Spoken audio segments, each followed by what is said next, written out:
जय हिंद दोस्तों, आप सभी का फिर से मेरे YouTube चैनल में स्वागत है। आप लोग जिस भर्ती का इंतजार बहुत दिनों से कर रहे थे, जिसके लिए आप लोग हमेशा कमेंट्स करते थे कि सर कब वैकेंसी आएगी, कब इसका नोटिफिकेशन आएगा, तो वो लम्हा अब आ गया है, वो क्षण आ गया है। अब आप लोग में जो भी काबिलियत है वो दिखाने का समय आप लोग के पास आ गया है। बीपीएसएससी की ओर से कुल 1275 पदों के लिए दरोगा की वैकेंसी निकाली गई है, जिसका प्रारंभिक तिथि 5 अक्टूबर से स्टार्ट हो रहा है और ये 5 नवंबर तक भरी जाएगी। तो हम आज इस वीडियो में इसके भरने की प्रक्रिया को लेकर उस बारे में भी चर्चा करेंगे कि यहाँ पर विद्यार्थी कहाँ गलती करते हैं जिनसे उनका रिजल्ट नहीं हो पाता है। साथ में इसकी बुक लिस्ट के बारे में भी हम थोड़ी सी चर्चा करेंगे। तो फिलहाल हम इस वैकेंसी के बारे में बात कर लेते हैं। तो जो नोटिफिकेशन में दिया गया है कि जो भी कैंडिडेट 1 अगस्त 2023 तक ग्रेजुएशन कर चुके हैं और उनका एज 20 वर्ष हो चुका है, वो इस फॉर्म के लिए अप्लाई कर सकते हैं। तो सबसे पहले हम आपको बता दें कि ये फॉर्म 5 अक्टूबर से स्टार्ट होगा और 5 नवंबर तक भरी जाएगी। तो सबसे पहले हम इसमें हाइट को लेकर बात कर लेते हैं।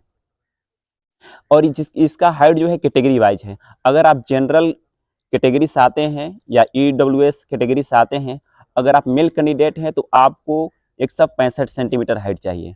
और BC2 कैटेगरी के कैंडिडेट जो मेल हैं उनके लिए भी 165। और BC1 SC ST कैटेगरी के जो भी मेल कैंडिडेट हैं उनके लिए 160 सेंटीमीटर। साथ में जितनी भी महिलाएं हो, चाहे वो किसी भी कैटेगरी से हैं, उनके लिए 155 सेंटीमीटर हाइट चाहिए। और इसके बाद में हम उम्र सीमा की बात कर लेते हैं। तो इस फॉर्म को भरने के लिए जो न्यूनतम उम्र सीमा है वो 20 वर्ष है। और ये 20 वर्ष जो है 1 अगस्त 2023 से मतलब उस दिन आपको पूरा हो जाना चाहिए। तो इसका एज भी कैटेगरी वाइज दिया गया है। अगर आप जनरल कैटेगरी से आते हैं, मेल कैंडिडेट हैं, तो आपका जो एज है वो मिनिमम 20 वर्ष और मैक्सिमम जो है 37 वर्ष। अगर आप जनरल या ईडब्ल्यूएस से फीमेल कैंडिडेट हैं तो आपका 20 से 40 वर्ष, मतलब न्यूनतम 20 वर्ष और अधिकतम 40 वर्ष। और BC1 BC2 कैटेगरी से चाहे वो मेल हो या फीमेल कैंडिडेट, उनके लिए 20 से 40, मतलब मिनिमम 20 और मैक्सिमम 40। और SC ST कैटेगरी से जो भी मेल या फीमेल कैंडिडेट हैं उनके लिए 20 से 42 वर्ष।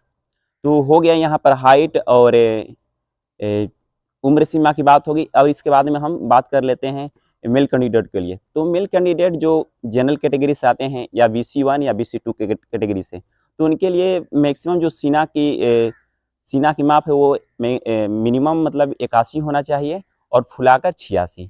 और वही SC ST कैटेगरी के जो भी कैंडिडेट हैं उनके लिए 79 से 84, मतलब जितना भी है उसे 5 सेंटीमीटर अधिक फूलना चाहिए।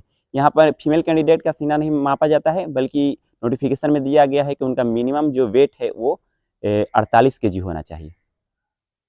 इसके बाद में हम बात कर लेते हैं इसके एग्ज़ाम के बारे में। इसका एक जो प्रारंभिक एग्ज़ाम होता है, इसमें एक पेपर होता है।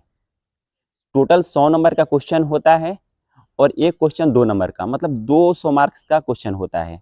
इसमें आपका 25 के आसपास करंट अफेयर्स होते हैं और बाकी जो सेक्शन होता है वो GS से होता है। इसमें हिस्ट्री होता है, पॉलिटी होता है, ज्योग्राफी होता है, साइंस से भी क्वेश्चन होते हैं। जब आप लोग PT क्वालिफाई कीजिएगा तो इसके बाद आपको मेंस देने का मौका मिलेगा। मेंस में जितना भी सीट है उसका 20 गुना कैंडिडेट मेंस में बैठते हैं। तो मेंस में 2 पेपर होता है। एक पेपर जो होता है हिंदी का होता है, इसमें भी 100 क्वेश्चन होते हैं।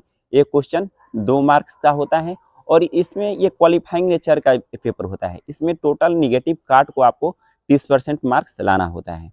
इसके बाद में इसका दूसरा पेपर होता है जो GS से रिलेटेड होता है, जिसका मेरिट आपको उसी के आधार बनता है। इसमें टोटल 20 के आसपास आपके मैथ और रीजनिंग से रहते हैं और बाकी क्वेश्चन GS से होता है, जिसमें हिस्ट्री हो गया, पॉलिटी हो गया, ज्योग्राफी हो गया, साइंस हो गया इत्यादि। तो जब ये कर लेते हैं तो इसके बाद में आपका आता है फिजिकल। तो फिजिकल के लिए भी इसमें क्राइटेरिया दिया गया है जो बता देते हैं। अगर आप मेल कैंडिडेट हैं, किसी भी कैटेगरी से है, तो आपको 1.6 किलोमीटर 6.5 मिनट के अंदर पूरा करना होगा। ये क्वालिफाई नेचर का होता है। इसका मार्क्स आपको मेरिट लिस्ट में नहीं जोड़ा जाता है। और जो भी फीमेल कैंडिडेट हैं उनको 1 किलोमीटर 6 मिनट में पूरी करनी होगी। इसके बाद में आता है लॉन्ग जंप। तो लॉन्ग जंप में जो मेल कैंडिडेट है उनको 12 फीट कूदना होता है और जो फीमेल कैंडिडेट है उनको 9 फीट। अब बात करते हैं हाई जंप का। हाई जंप में जो भी पुरुष कैंडिडेट है उनको 4 फीट का हाई कूदना होता है और जो फीमेल कैंडिडेट है उनको 3 फीट का। और इसके बाद में हम बात करते हैं अब आपका गोला फेंक का। इसमें जो भी पुरुष हैं उनको 16 पाउंड का जो गोला वेट उसका बता रहे हैं, 16 पाउंड का गोला उनको मिनिमम 16 फीट फेंकना होता है।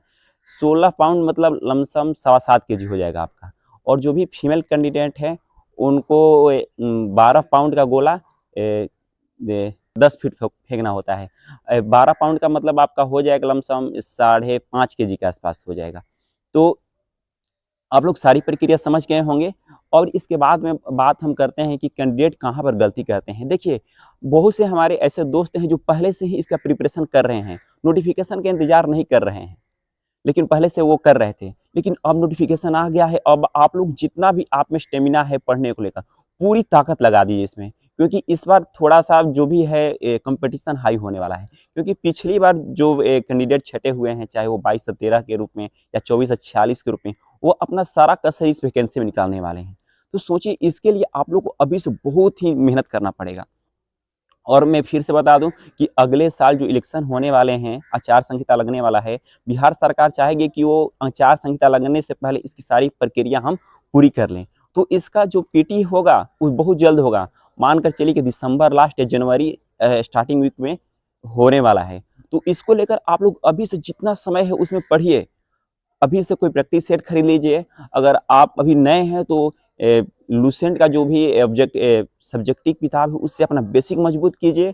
उसके बाद में घटना चक्र ले लीजिए। घटना चक्र में थोड़ा सा डीप दिया रहता है, क्योंकि अब जो भी एग्जाम में क्वेश्चन पूछे जा रहे हैं उसमें मतलब बेसिक क्वेश्चन के अलावा डीप से भी क्वेश्चन पूछे जा रहे हैं। कंपटीशन थोड़ा सा धीरे धीरे हाई हो रहा है, तो उसी अनुसार आप लोगों को पढ़ाई करना होगा।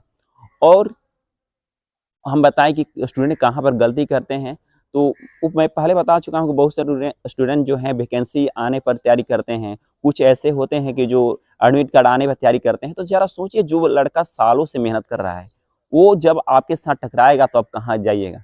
इस बात को ध्यान में रखिए। अभी आपका कुछ नहीं बिगड़ा है, आपके पास 3 महीना समय है। 3 महीना इतना जमकर मेहनत कीजिए कि आप उनका बराबरी कर सके, और जब आप एग्जाम में बैठे तो उनको टक्कर दे सके, मेंस के लिए आप क्वालिफाई हो सके। तो इस वीडियो में इतना ही दोस्तों। और कोई भी क्वेश्चन आपको होगा तो कमेंट्स बॉक्स में जो भी लिंक दिया डिस्क्रिप्शन में लिंक दिया गया है उससे जुड़कर हमसे क्वेश्चन पूछ सकते हैं, हम उसका जवाब बिल्कुल देंगे। तो फिलहाल इस वीडियो में इतना ही, तब तक के लिए जय हिंद।